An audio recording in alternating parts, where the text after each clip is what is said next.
Now that we know that the Wheeler graph has the consecutivity properties we want, and therefore in theory we can do FM index-like matching, we still don't know how we would actually represent the graph so that we can go through the matching process on the graph in much the same way that we went through the matching process on the FM index with the Burrows-Wheeler matrix. So how can we do this? Can we represent a Wheeler graph but with bit vectors? Or maybe wavelet trees, which are made of bit vectors. So that's what this video is about. So let's start with the first couple of ideas that we can use to represent this graph, because one of the things we need these bit vectors to encode are the edges. Right? We need the bit vectors to encode the edges. So the first idea that we'll use is we're going to encode in a bit vector how many edges there are going in and out of each node. So we're going to encode in and out degree, and we're going to use a unary encoding. What do I mean by unary? I mean that, for example, if the number, let's say a node has no outgoing edges, so the number of edges is 0. The unary representation of that would simply be 1. Okay? Let's say the node has 1 outgoing edge. The unary representation of that would be 0, 1. Let's say the node had 2 outgoing edges. Unary would be 0, 0, 1. You get the idea, right? So the idea is when we go to write down for a node how many outgoing edges it has, we're going to put a 0 for each edge and then a 1 for the node. So a 0 for each edge, 1 for the node. Okay? All right. And in order to form the overall bit vector, let's say we're going to start with the bit vector that's representing the outgoing edges from the nodes. We have to decide what order we're writing down the nodes out degrees in, and the answer is we're going to do them in the order that we've written on the diagram, right? We're going to do them in the Burrows-Wheeler order. Okay, so let's go ahead and do it. We can now write down the out degree bit vector for this graph, the one that you see up here. So let's start with node 0. Okay, so here's node 0. It has 1 outgoing edge, so we'll start with an O1. O1, it has 1 outgoing edge, so we put 1, 0 followed by a 1. Okay, now let's go to node 1. It has 1 outgoing edge, so we're going to put 0, 1 for node 1. We just concatenated it onto the end of the bit vector that we're using to represent the out degrees. Now we go to the node labeled 2. Ooh, it has 2 outgoing edges. So now what do? We put 0, 0, 1. Okay, let's keep going. Node 3 has 1. Node 4 has 1. Node 5 has 1. Node 6 has none, has 0. So we're just going to put a 1 there for node 6. Node 7 has 1. Node 8 has 1, node 9 has 1. So that's going to be our out degree bit vector. There it is. And I can also just put underneath it, I can remind myself which node is which, right? Because we concatenated the nodes together. But it's easy to see looking at the bit vector where the various nodes are, right? Because every time you see a 1, you know that that 1 came at the end of the unary representation for that node. So if I just underline this first bit up to the first 1, I know that that corresponds to node 0. So I could just sort of like draw that. And these correspond to node 1. And these, all 3 of those, correspond to node 2,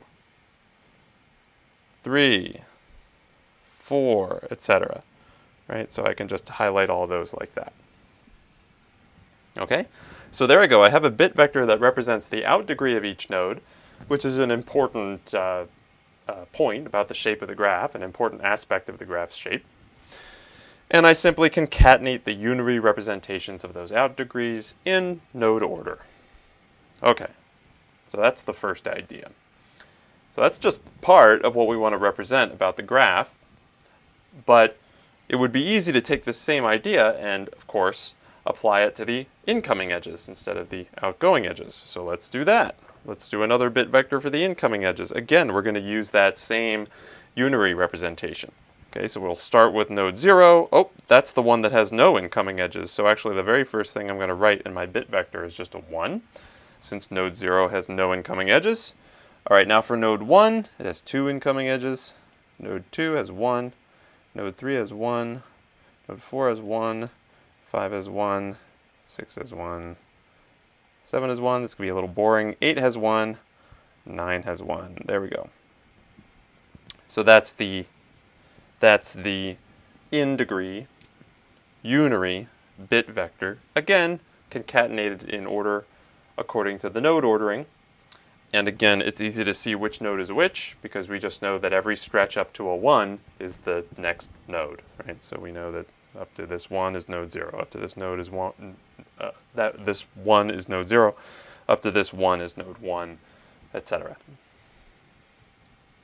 Okay, so now we have a bit vector that represents the out degrees of the nodes, and another one that represents the in degrees of the node. Another important aspect we have to represent is the labels that are here on the graph, right? Specifically, the labels for the edges, right? The characters that are labeling the edges.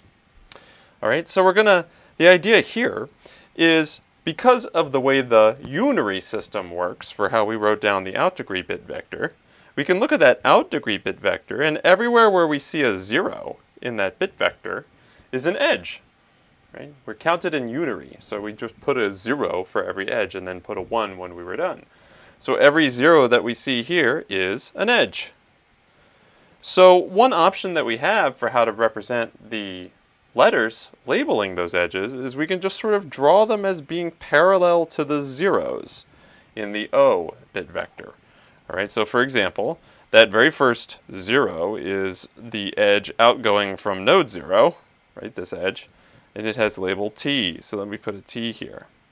Okay, that one is the edge outgoing from the node with label 1. It's another T. I can put a T here. All right, so these two are the two edges outgoing from the node with label 2. Okay, so here they are, C and G, so I can put C and G, etc. Right, outgoing from 3, that's a G. Outgoing from 4, that's an A. Outgoing from 5, that's an A. From 6, oh, nothing for 6. Sorry, I should skip 6. That's 6. Okay, now we're on to 7. So outgoing from 7 is A. Outgoing from 8 is T. Outgoing from 9 is A. So there we go. And if you just concatenate those characters together into a string, then that's what we'll use to represent the edge labels. Okay? So we won't actually have, I've got sort of spaces in here because in order to show this correspondence, I left a space wherever there was a 1 in the O bit vector, but that's not how we would actually store it. We would just store it like that, all smushed together in one string. Okay. That's pretty much it. That's close to all we need to do in our representation of the Wheeler graph. It may not seem like very much, I and O and L. First of all, let's see how much data this is, like how many bits or how many characters worth of data this is that we're representing. Well, okay, let's start with I and O. I and O are the same length bit vector, right? It makes perfect sense, right? Because I and O both need to have a bit for every node and for every edge. So how long is I? Well, it's equal to number of nodes plus number of edges bits, right? Sometimes we'll instead write this as like size of E plus size of N. I'll show you later on, I'll write it that way.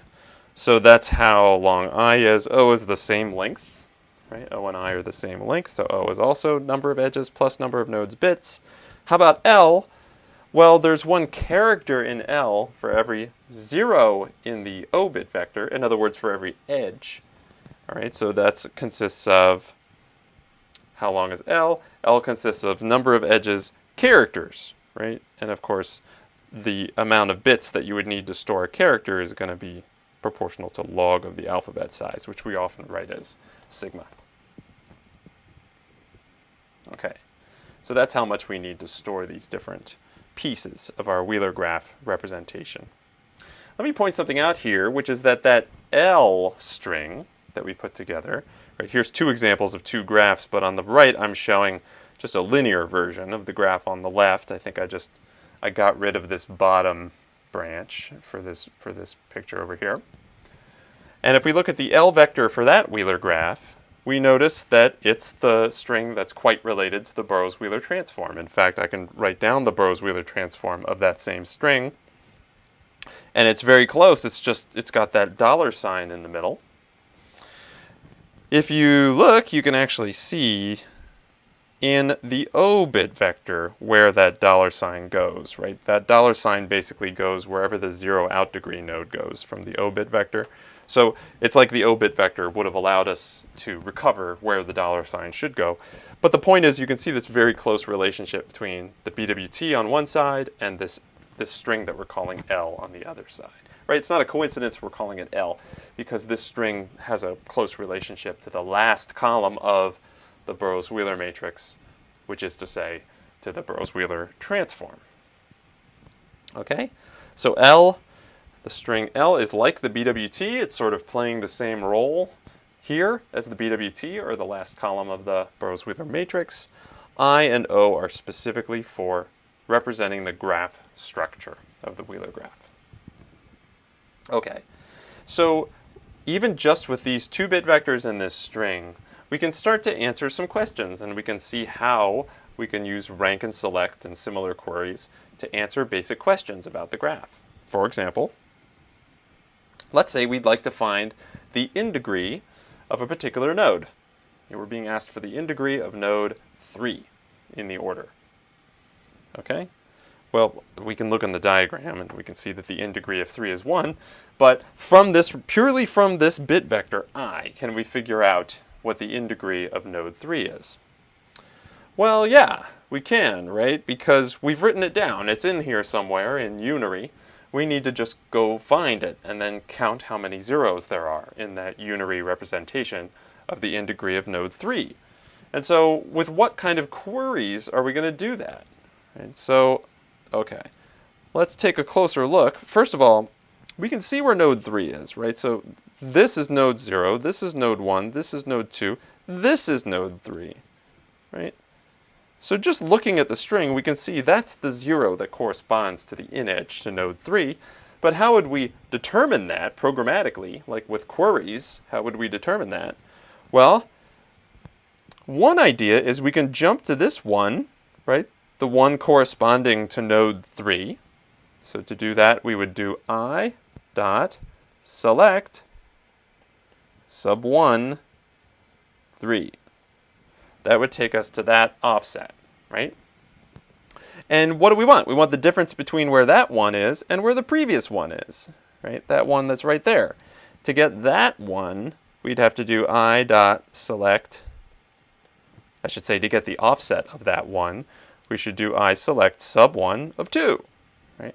We want to take the offset of the offset of the 1 of rank 3 and subtract the offset of the 1 of rank 2, and that gives us almost what we're looking for, except it's too big by 1, right? So the difference between these two is 2, but we just want to count how many zeros there are in between, so we have to subtract off 1 from the difference between those two select queries.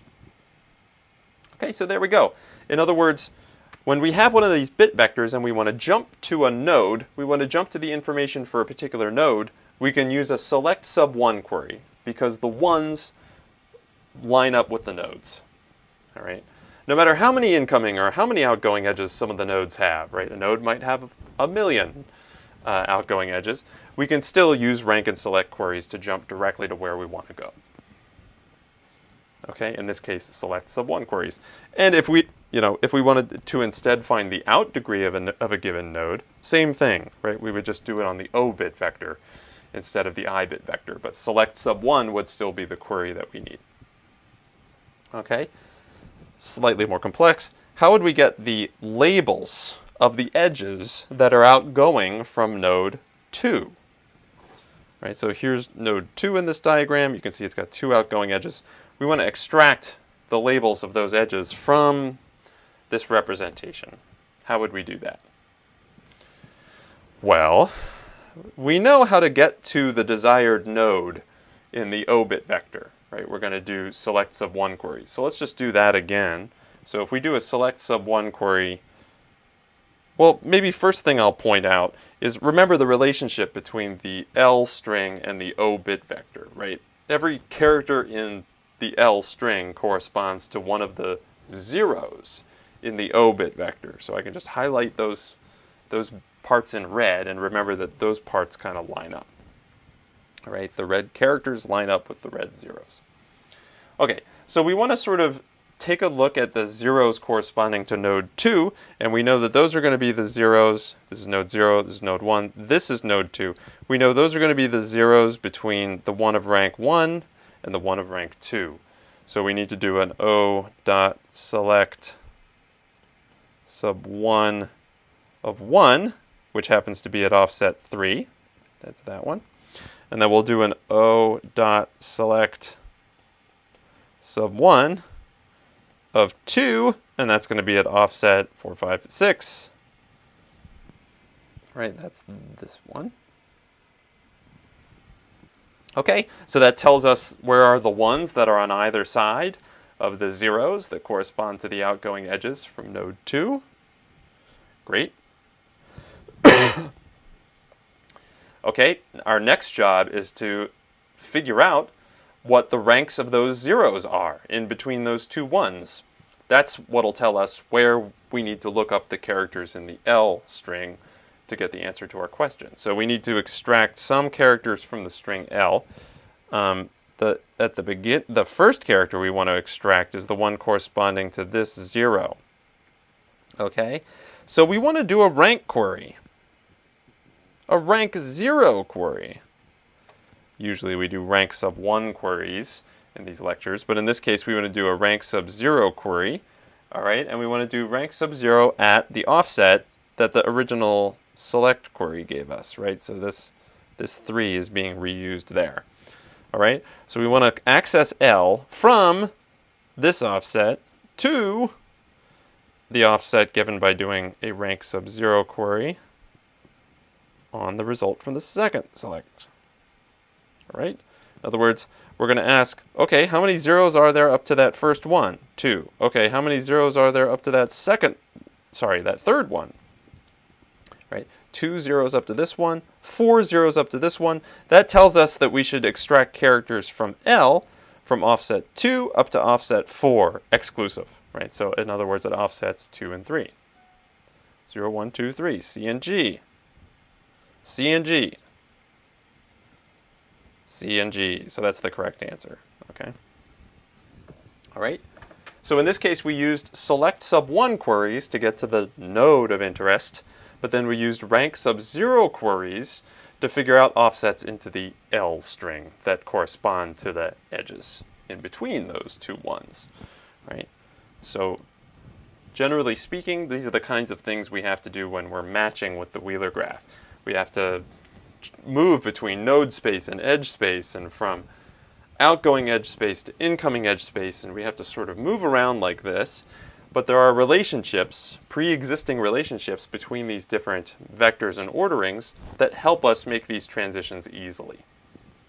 It's definitely more complex than doing matching in the FM index, but all these relationships, once they're intuitive, it's pretty clear how you trace the loop through the iterations of the matching process. So without further ado, let's see how we use these bit vectors to do matching.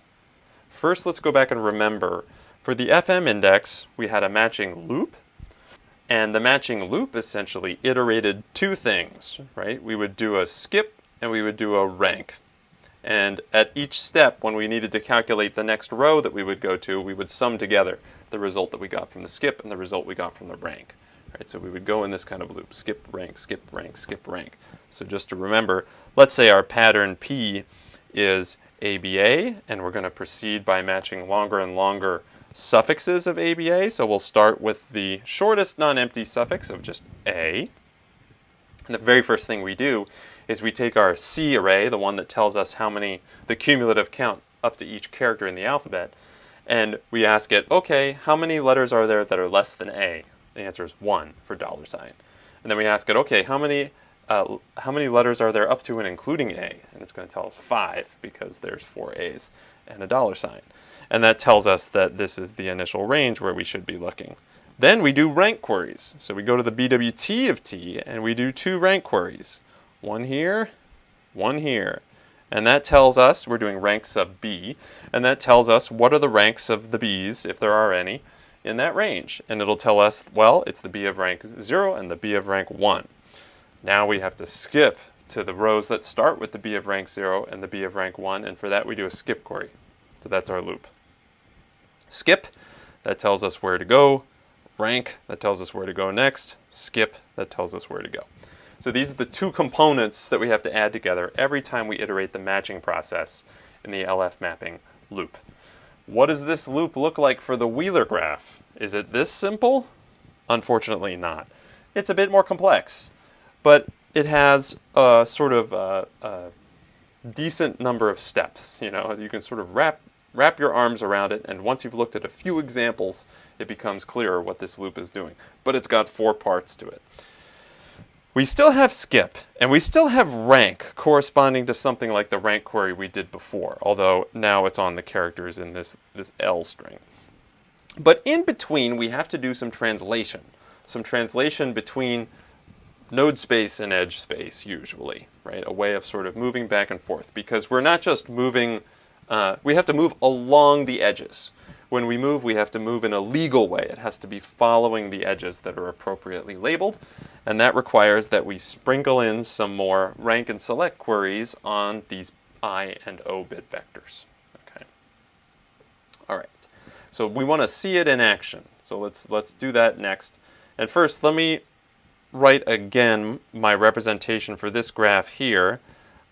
Rather than write down a C array, right? I could write down an array C, and I could say, oh well, C is an array where the first is 0 because there's nothing less than A, and then let's see, there's 1, 2, 3, 4 edges labeled A, so I'd put a 4 here, and then okay, there's 1 edge labeled C, so I'd put it right with the cumulative counts of the different characters.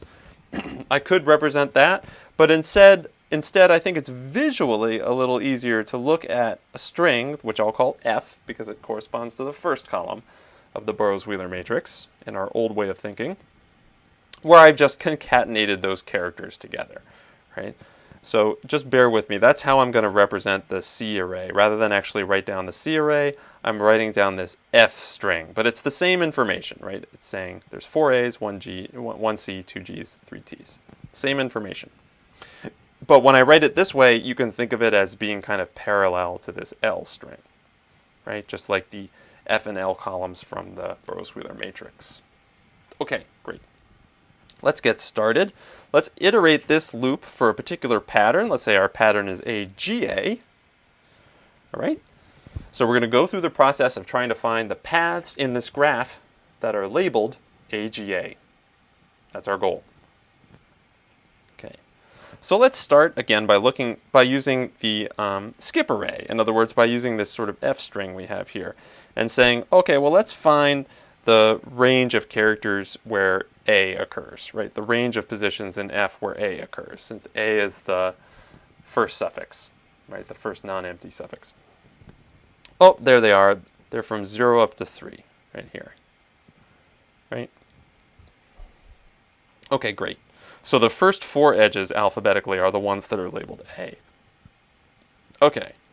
Now our next job is to try to figure out the incoming edges, right? Which are the nodes that have incoming edges that use those labels, those A labels? Which are the nodes that have those A's incoming?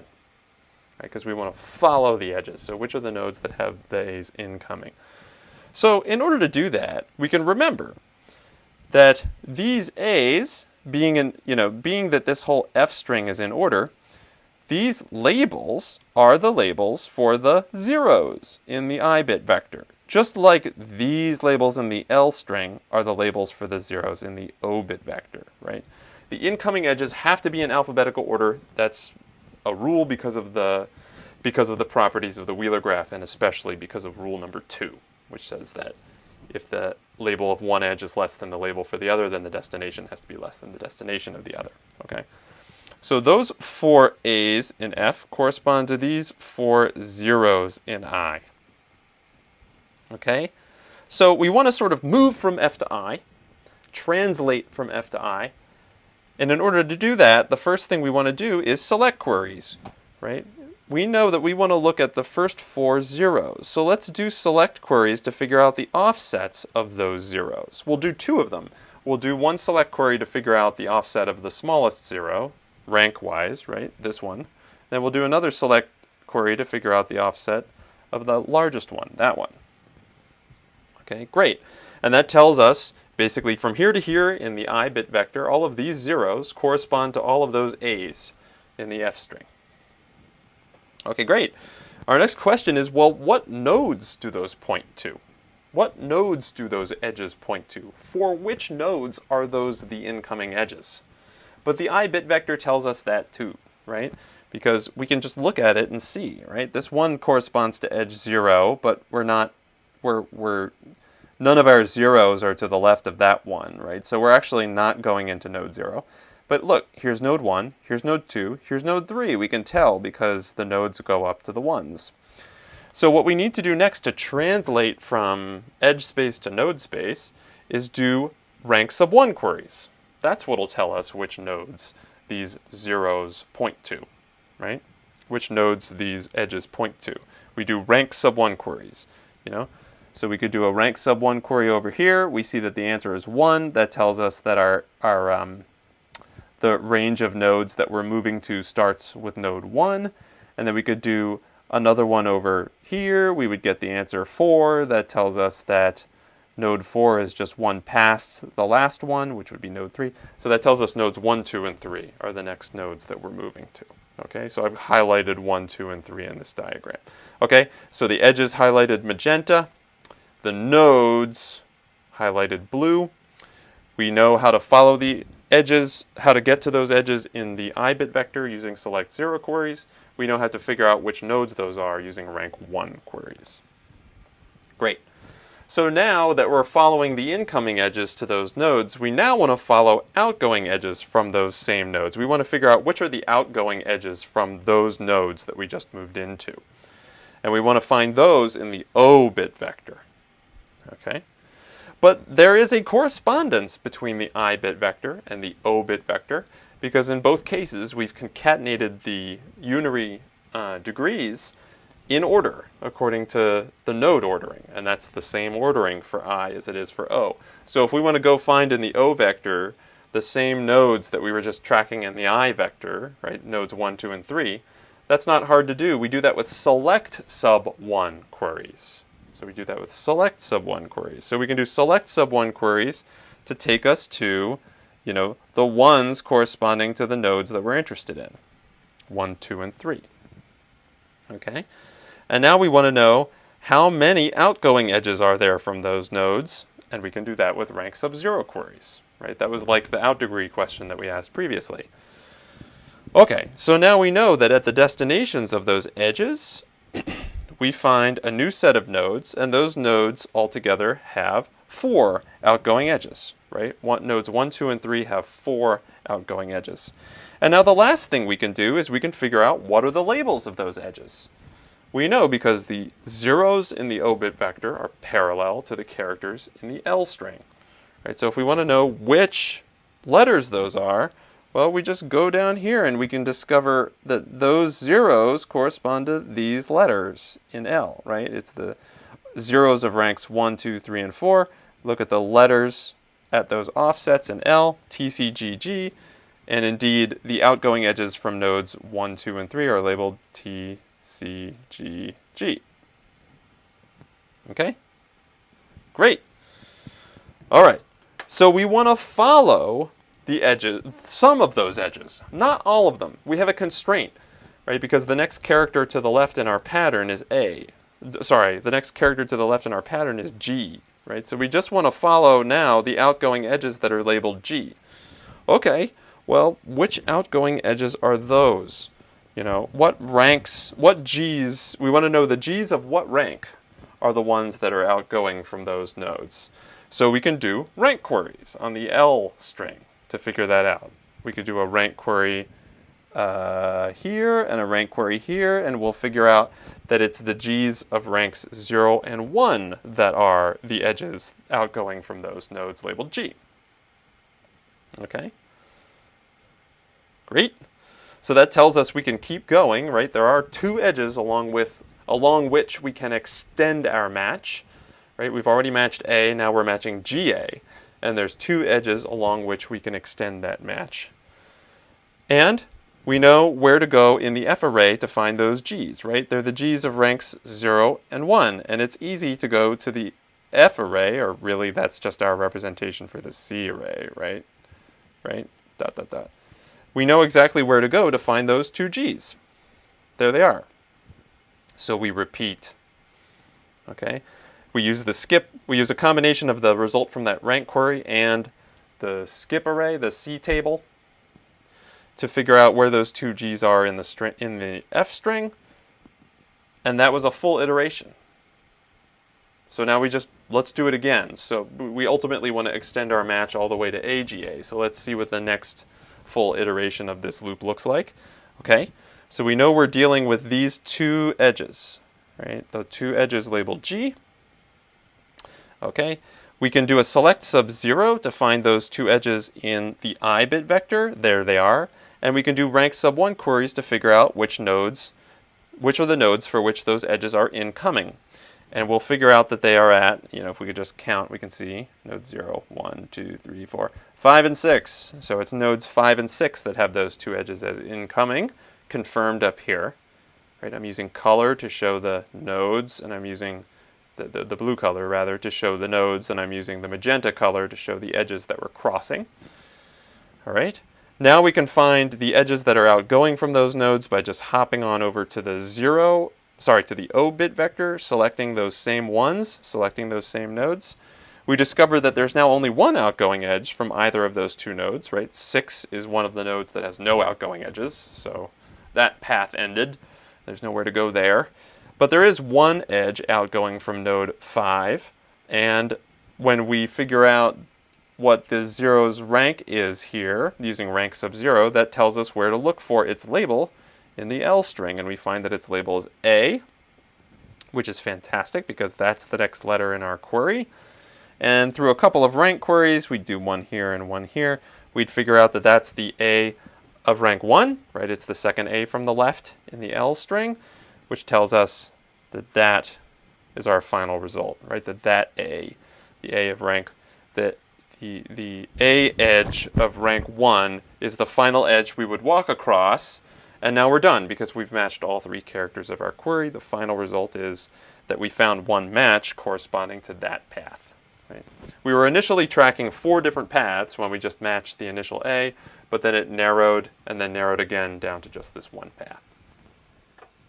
Okay, so that's the process we would go through in a loop. It's more complicated than the LF map, the FM index process, where we're just doing skip, rank, right? It involves these intermediate manipulations, these intermediate queries of the I and O bit vectors. For the I bit vector, we're doing select sub-0 and rank sub-1. For the O bit vector, we're doing select sub-1 and rank sub-0. So that stuff's new. It's in addition to what we were doing previously. But it allows us to respect the structure of the Wheeler graph. Okay, this slide is just quickly summarizing what the code would look like, what the actual algorithm looks like for doing one step of this process. It's sort of what you would do for the first step of this process, both in the case of the FM index on the left and in the case of the Wheeler graph on the right. Obviously, there's more stuff on the right? There's more work to do in the Wheeler graph because we've got to go through, these bit vectors, right? These bit vectors, we have to go from F to I, we have to go from I to O, we have to go from O to L. There's just more stuff to do. So there's no question that the algorithm on the right, the Wheeler graph matching algorithm, is more complex. But let's zoom in and ask specifically what is taking the space and what's taking the time in both these cases. Okay, so first of all, in the FM index, what's taking the space? Okay, well there's really only two kinds of things here two kinds of data that we're using. We're doing lookups in that C array. Okay, so that's one kind of data we're using is the C array. And how big is the C array? Well, it's a bunch of it's a bunch of integers, right? Because it's basically telling us the cumulative count of the alphabet characters in alphabetical order. And let's just say, therefore, that's something like sigma log n bits. All right, everything on here is in bits. So that's something like sigma log n bits. Okay, the other data structure is the wavelet tree over the BWT. Right? We need the wavelet tree because that's what allows us to answer the rank queries quickly. So how big is the wavelet tree over the BWT? Well, let's see.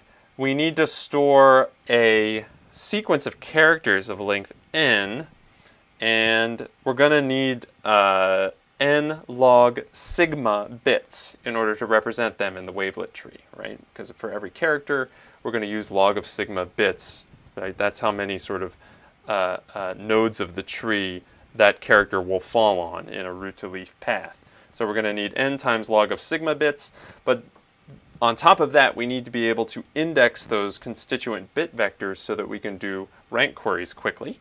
And for that, we'll need Jacobson's rank, and so we'll need the usual extra little o factor.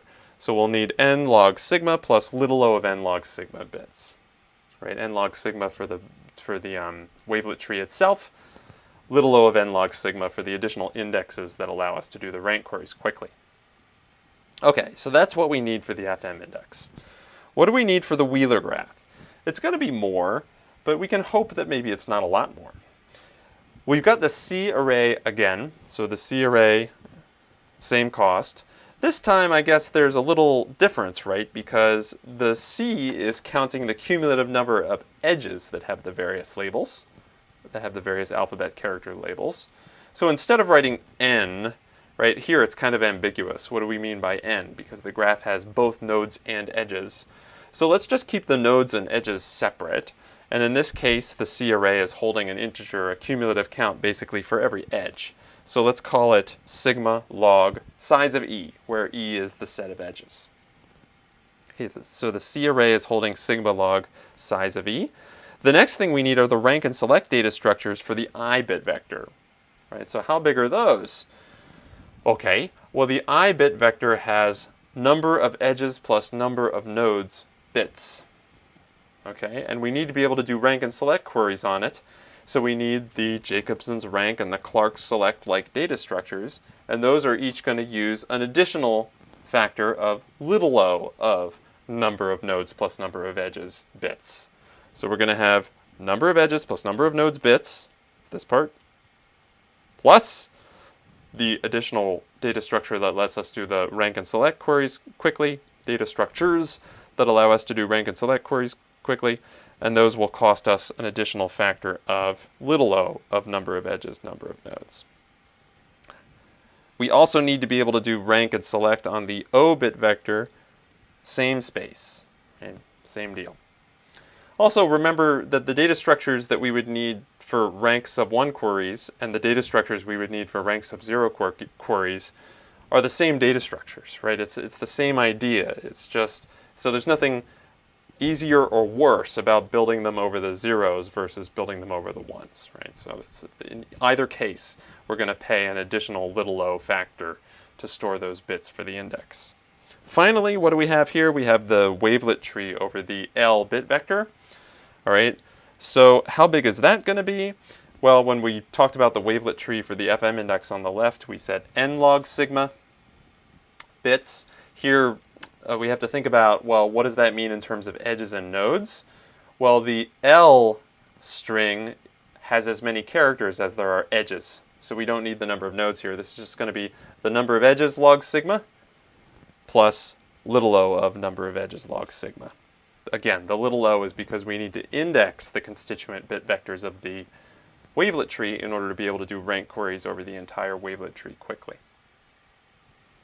Okay, so that's all the stuff we need. Let's compare.